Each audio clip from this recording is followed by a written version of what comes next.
Is the silver Aero finally back to being gold? Or are we looking at another false dawn? Welcome back, everyone.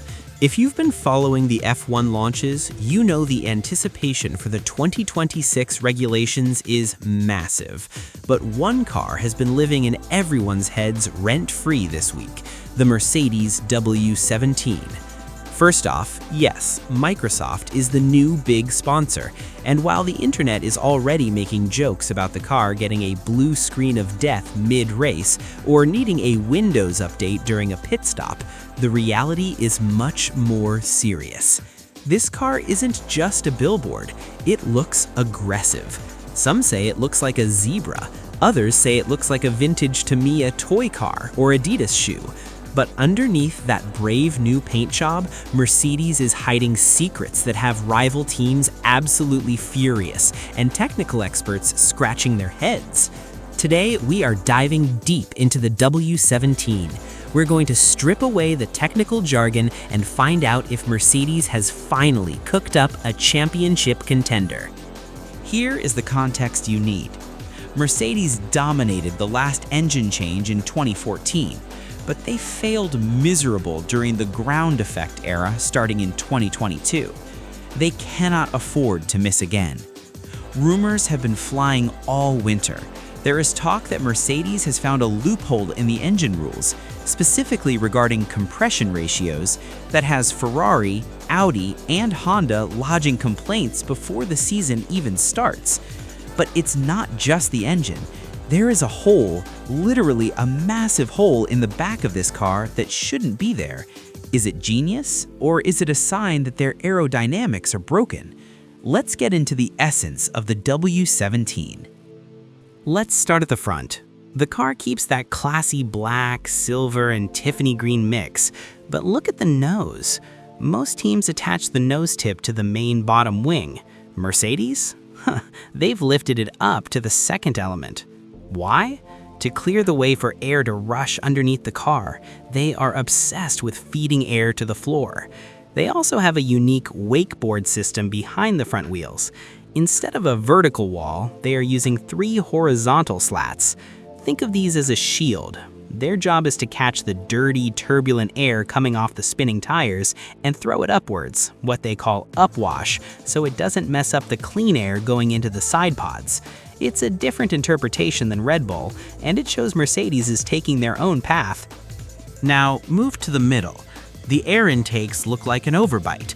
The top lip sticks out further than the bottom.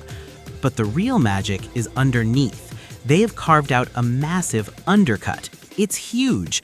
It looks a bit like the double floor concept Ferrari tried a few years ago. The side pods themselves are actually quite bulky compared to other teams, but they slope down aggressively to guide air to the back.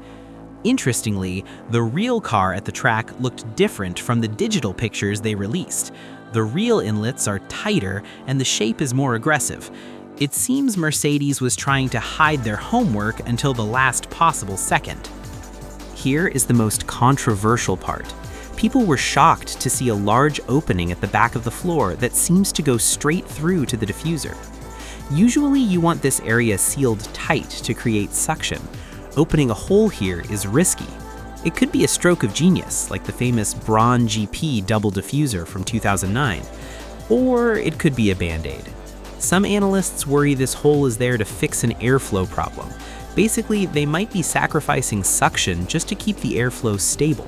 It's a brave design choice, and if it's wrong, it's going to be a long season. Under the skin, the suspension is set up for something called anti-lift. Basically, when these new 2026 cars brake, the electrical harvesting is so strong it throws the weight balance off.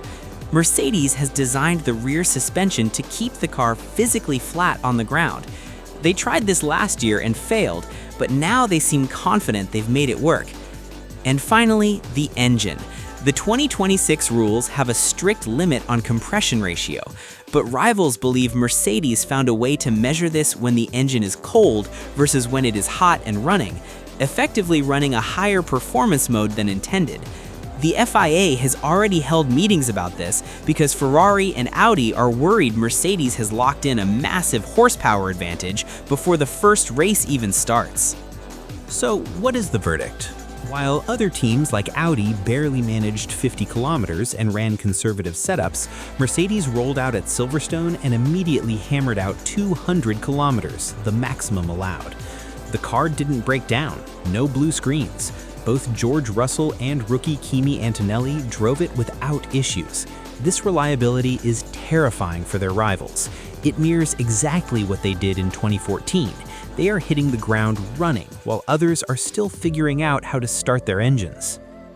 My opinion? This car is a statement. The zebra stripes might look funny to some, but the engineering is serious. They have taken big risks with the nose, the floor, and that mysterious rear hole. They aren't copying Red Bull anymore. They're doing their own thing. If the rumors about their engine advantage are true, and if this aggressive Aero package actually works, the W17 might just be the car that brings the championship trophy back to Brackley. But what do you think? Is that hole in the diffuser a genius move or a mistake? Let me know in the comments below. Don't forget to like and subscribe for more F1 technical analysis. See you in the next one.